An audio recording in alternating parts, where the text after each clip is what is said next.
come over here. Because guess what? Y'all come on over. Come on over. Come on over. Come on over. Come on over. Guess what? Not only are the people in this room watching, we're live on Facebook, so y'all are on Facebook and YouTube. So y'all wave to them out there, okay? All right, so here's what we're going to do. So we're going to play teams here, okay? Y'all want to do boys versus girls, or y'all want? Okay, all right. Nolan, come down here. Y'all scoot this way. Pick somebody you got to put a blindfold on, okay? Pick one person. Here. Just open that up, put a blindfold on. One of y'all. All right, there you go. One of y'all. It doesn't matter. Come on down here. Here, right there. That's good. So they can still see in the light. All right, so here's what we're going to do. One of y'all are going to put a blindfold on, and the other two are going to tell them how to get to this square on the floor. So that's y'all's square. Hold on to that, Oakland. Good. All right. Y'all hold on to that. All right. And then when we get ready, we're going to tell y'all how we're going to do it. Here, I'll take this. Here, we don't need that. Okay, good. We see who the men are in the family. They can't get it open, right? All right. See? He takes after his dad. All right, Nolan's wearing the mask. Who's wearing the mask? You got the mask on? All right, can you see? How many fingers am I holding up? Just guess. 3. You're wrong. How many fingers am I holding up? 1. You're wrong too. Good. All right, so come back here. Let me have this. All right. Nolan? Yeah? You come right over here. Marley? I guess I better, let me help her out. This might end bad. All right? That's your starting point. All right, y'all come right back here. Y'all come right over here. Just right here. Right here. All right? All right. This one's yours. Okay? You got to tell Nolan how to get to that. Let me have that, Oakland. Thank you. You got to tell Marley how to get to that. You got to yell at her and tell her how to get to that, okay? Can y'all do that? All right, so we're going to start out. Nolan, you got to listen to them. Marley, you got to listen to your teammates. Yeah. Can you see me? No. Okay, I'm going to stand on this side as a spotter, just in case. And then somebody probably needs to stand here and spot me. All right, y'all ready? You ready? So you got to tell her how to get to your square, okay? Nolan, you ready? All right, I'm going to turn you around because I think you're cheating. All right, there you go, right there. All right, y'all ready? Go.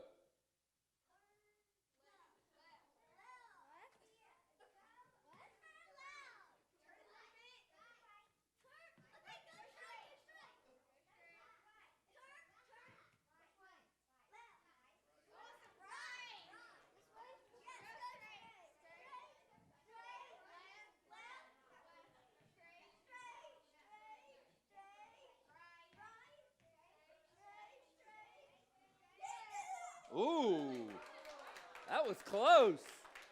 Who won? Did the boys win? Did the boys win? Did the girls win? It was close. We'll call it a tie. Thank y'all. Y'all give them a hand. Y'all can go back and sit down.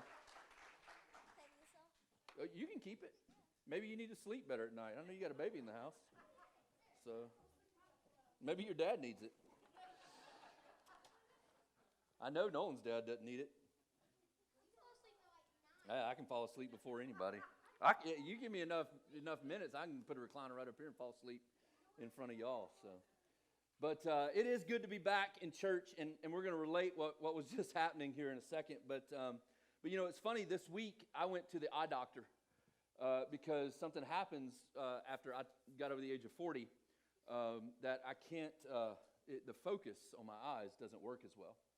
And so I go into the eye doctor, and he's checking my eyes, and he says, "Well, I can do one of two things. I can just give you the normal contacts that you have, and you can wear these funny little glasses on the end of your nose, or I can just adjust your contacts to where you can see out of both of them. And I'm like, Doc, that's a no-brainer, right? Right? I mean, like, why would, like, I don't want to carry around glasses with me all the time just to be able to see. And so I was like, I need my contacts adjusted so I can read. You see, that's why I have to preach with this iPad, because I can make the print really bold and really big, and so I can see it really well. And so, when I turned 40, that it was just like all of a sudden a switch happened, and so it wasn't just I wasn't just injuring myself while I slept anymore, and so it was like I can't see anymore because my focus was weird, and so sometimes when we start to lose focus, it gets us off course, doesn't it? When we start to lose focus on what we're supposed to be focusing on, it gets us off course. I'll give you another example. A few years ago, we were going on vacation. I don't remember exactly where we were going, but I got to the point where I look at my wife and I was like, look, you got to drive. I can't take this anymore. I'm tired of driving. I'm tired of looking at the road. And so I let her take over, and she takes over. And the only thing she says to me was, just tell me where to turn. About 10, 15 minutes later, I look up and I'm like, you missed the turn. How do you miss the turn? And she says, because you didn't tell me where to turn. You see, in that short amount of time, I had lost focus. What I was supposed to be focusing on, I started focusing on something else, and so it got us off course, because whatever I had become focused on changed. It wasn't what I needed to be focused on. So let me ask you this question. What happens when we get off course? What happens in life when we get off course, when we discover that the path that we're journeying on isn't the right path? Now, if you're over the age of 25, some of that might be like, whoa, what do I do? Because it causes us to have to go back to school or change careers or things like that, and we're like, uh-oh, kind of thing. And so what happens when what we're focused on causes us to miss our exit? It causes us to miss our turn. Today I want to talk about, real briefly, and I know some of you are like, yeah, right, briefly. I want to talk about a guy in the book of Acts that thought he was on the right path. He thought he was journeying down the right path. What he learned, what he had been taught, he thought was going to get him to the destination that he desired. And then something happened. We're going to talk about a guy, and we're going to be in Acts 9 today. We're going to talk about a guy by the name of Saul, who was later changed his name to Paul. So if I refer to him to Paul today, you'll know why, because we know him now as Paul. But during this time, what we're talking about today, his name was Saul. And so I want to give a brief summary up into Acts 9. And so what's happening is there's a group of 12 men who had been charged by Jesus before Jesus went back to heaven to go take the gospel to the ends of the earth, Acts 1:8. So this is what's happening. And then in Acts 2, Peter stands up and preaches this message, and thousands of people are transformed. They become Christians. They get baptized, and then it happens again in Acts 4, and it's starting to spread. And this thing called Christianity, which wasn't called Christianity at that time, they called it the Way, is starting to move throughout the region and starting to expand. And Paul didn't get it, or Saul at this time didn't get it. He's like, why would they be following this dead dude? Like he didn't believe Jesus had risen from the dead, and he's like, why are they? It doesn't make sense. Why are they following a guy that died? Why? And so he was determined to eradicate this idea. And so he gets a plot. He gets this plot up, and he says, I got to stop this. And his plot is, I'm going to stop this. We're going to arrest them, and eventually, if we have to kill them, we're going to kill them. You see, Saul was actually in charge in just a chapter before Acts 9 where they actually stoned Stephen to death, and Paul was the one who was approving of it, holding the coats of all the people while they stoned Stephen. And so Paul didn't like Christians. And so he gets this plot, and in Acts 9, verse 1, it says this, and this is what he did. He says, meanwhile, Saul was still breathing out murderous threats against the Lord's disciple. And so here's kind of set the scene. If you've got, here's Jerusalem. This is where Paul is, or Saul. He's over in Jerusalem, and he says, I'm here in Jerusalem. I'm trying to figure out how to get all these people out of here. Like they're preaching a false gospel. They're not leading people to heaven. They're not leading people to the true God. This is what Saul believed. like he's sitting there and he's in Jerusalem, so he gets this plot and he says this. He says, he went to the high priest and he asked him for letters to the synagogues in Damascus. So Damascus is over here. He's in Jerusalem. He says, send me to Damascus so that if he found any of those who belong to the way, whether men or women, he'd take them as prisoners to Jerusalem. So he comes to the high priest in Jerusalem. He says, high priest, make me a deputy because I'm going to Damascus and I'm going to arrest all those people who think that Jesus is the way. And I'm going to bring him back here and we're going to try him and we're going to kill him. And so that's where Saul is, and that's his plot. And so because he's convinced in his head, he's convinced that the way that he's going, his direction is going to get him to his destination, which was heaven.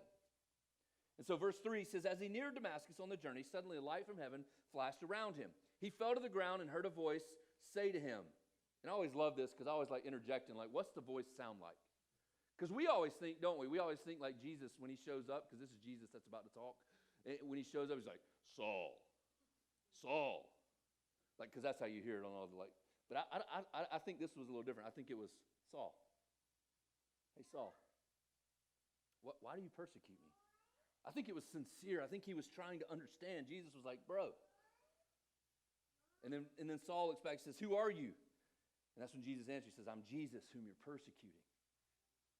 You see, Jesus actually shows up on the road while Saul's going from Jerusalem to Damascus, and Jesus actually shows up. And he asks him, man, why are you spending all this energy trying to persecute me? Why are you spending all this energy trying to put me down? And when Jesus shows up, he gives Saul a new mission. Because how many of y'all know when Jesus shows up, it changes things, right? When Jesus comes on the scene, things change. And as I was reading this week, and I got a little, this reason I know some of y'all are wondering, why in the world does he have candy bars up there? Because they're definitely not for me. I can promise you that, because I don't eat chocolate. So, but anyway, when I was reading this, I'm a musician, and so I think about like songs as I'm reading, not psalms like in the Bible, songs like that have people written, play on the guitar. And so I'm going to play another little game with us today to see who, because the song I thought about was called I'm a Believer. Anybody ever heard that song? And I saw her face, now I'm a believer. No, not a trace. No, okay. Anybody want, no doubt in my mind. Yeah, come on now. Somebody's got it. All right. So I've got a candy bar for the person who can tell me, and I can't see, so you got to raise your hand. So somebody's got to tell me who. If you can tell me what movie that was from. Did y'all raise your hand?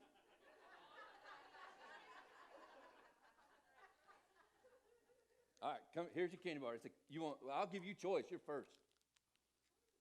You got a Twix, Reese's, or a Kit Kat. Which one do you want?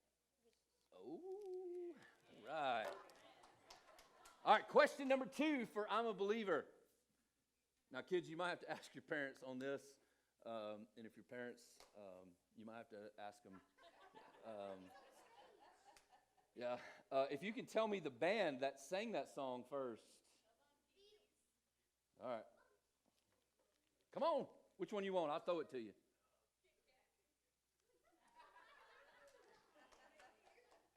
All right. Lastly, we got a Twix. Okay?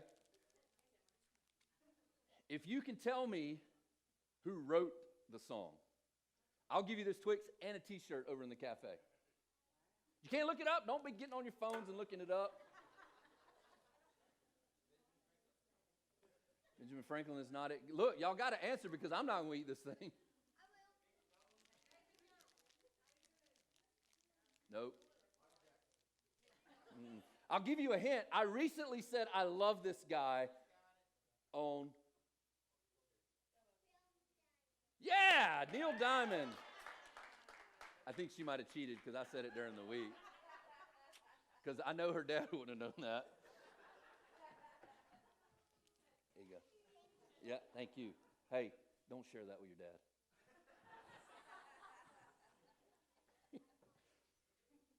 But when Jesus showed up, Paul saw his face.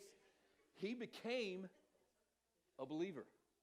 Like he started to believe in Jesus, that he really did do what people were saying Jesus did. And so let's continue on in the story. In verse 6, he says, "Now get up and go to the city." This was Jesus talking to Saul. He said, "Get up and go to the city, and you'll be told what you must do." The men traveling with Saul stood there speechless. They heard the sound, but did not see anyone. Saul got up from the ground, but when he opened his eyes, he could see nothing. So they led him by the hand into Damascus. For 3 days he was blind and did not eat or drink anything. So let's just finish up our story here. Saul's on the way from Jerusalem to Damascus, gets thrown off his horse by Jesus. Now he's blind. Now he's blind. How many of y'all know when you can't see something, it causes you to focus on other things? And so now Saul has to take this and focus his life in a different direction. He has to recalculate his GPS. So let's go back to our game here, where we had our contestants come up and they play. You see what it would have been really easy, wouldn't it, if I'd have just had one person up here without a blindfold on and said, "Go find the square." You see, but they had to do a few things because they couldn't see. They had to do a few things that I think that we need to do sometimes. Whether you're little or whether you're big. Because there's some things, and sometimes in our life, we need to refocus what we're doing. And so I'm going to give us a few things this morning that we need to do that Saul did that we can learn how to do. Okay? Y'all ready? It's going to go quick. Y'all ready? Say ready. Good. All right, the first thing we got to do is we got to listen. Imagine if Saul, in these moments, wouldn't have listened. I told you a second ago that Saul became Paul. Well, Paul wrote most of the New Testament. Paul was the reason we're sitting here today. He was the one who took the gospel from the Jews to the Gentiles. How do you know if you're a Jew or Gentile? We said this before. Well, if you're not a Jew, then you're a Gentile. It's pretty easy. Okay? And so Paul is the sole reason we, unless you're a Jewish here today, that we, Gentiles, are here. And so Saul, in these moments, had to listen. Imagine if our contestants wouldn't have listened, or we wouldn't have had a spotter. Because the first thing they told him to do was what? Turn left, and left was towards y'all. And that would have bad things, right? You see, you got to listen. You got to listen. The second thing you got to do is you got to trust. You got to trust. I would imagine in that moment that it was a little difficult for Saul to trust. If you really think about it, like really, Jesus, like you want me to trust you? You just knocked me off my horse. There was a big old bright light, and now I can't see. Am I ever going to see again? Like, remember, Saul didn't even like Jesus. He thought Jesus was a phony. Saul thought Jesus was dead and he didn't come back to life. And now Jesus shows up and says, "You got to follow me. Here's what I want you to do." Imagine if Saul didn't trust. We got to trust. When we hear the voice of God, when we hear Jesus, when he comes speaking to us, we got to trust.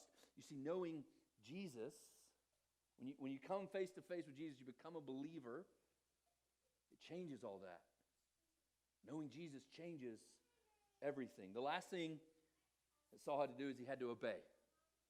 He had to he had to continue on to Damascus. If you keep reading this story, when he gets there, he has to go to a certain guy's home, and he has to find a certain person, and he has to obey these things of what God's telling him to do.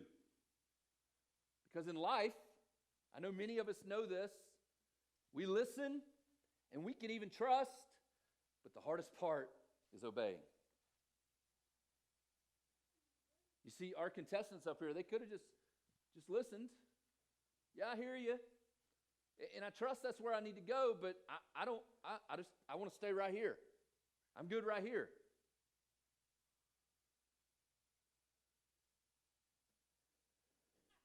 I think a lot of times I'm sure many of us have experienced in our car, we'll have the GPS set, and inevitably we'll miss that turn, right?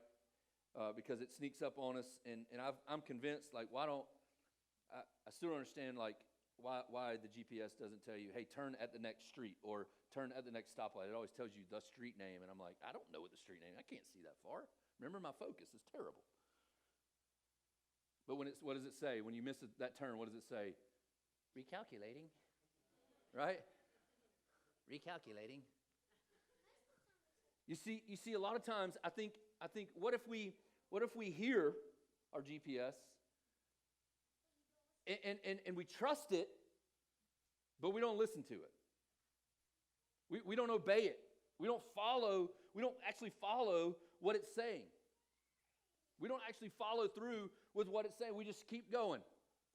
My family and I we're going to the beach this week, and inevitably, at some point, I'll turn the GPS on. And if I don't follow the turn that it says, I'm not going to end up where I have reservations to stay. It's just fair, right?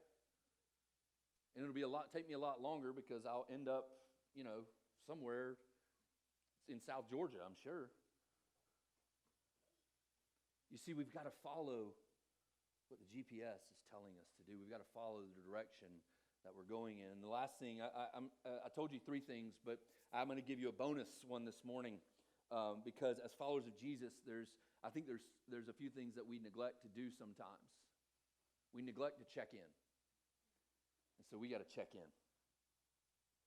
Because I think sometimes we get directions, we hear, we trust, and we start to go, and then we just think that direction is still the direction we need to be going. And we don't check in to see if maybe we need a course change. You see, we don't check to see when Siri is about to tell us to turn. We gotta check in every once in a while. We got to check in with God to make sure we're still focused on the thing we need to be focused on. I know in my life many times I get orders, I hear it, and I'm like, let's go. And a lot of times it ends up being a disaster because I don't continually check in. Because sometimes there's a turn coming up and I need to know about it. And if I'm not prepared for that turn, what happens? It's a crash, right? We got to listen. We got to trust. We got to obey, and then we got to check in. Father, this morning I thank you that we can come and we can learn from your word. Father, I thank you for this opportunity that we have to be in your house, that we can continue to worship you together under one roof, a new roof at that. And Father, I thank you that for my brothers and sisters that are here this morning, that we can learn from you.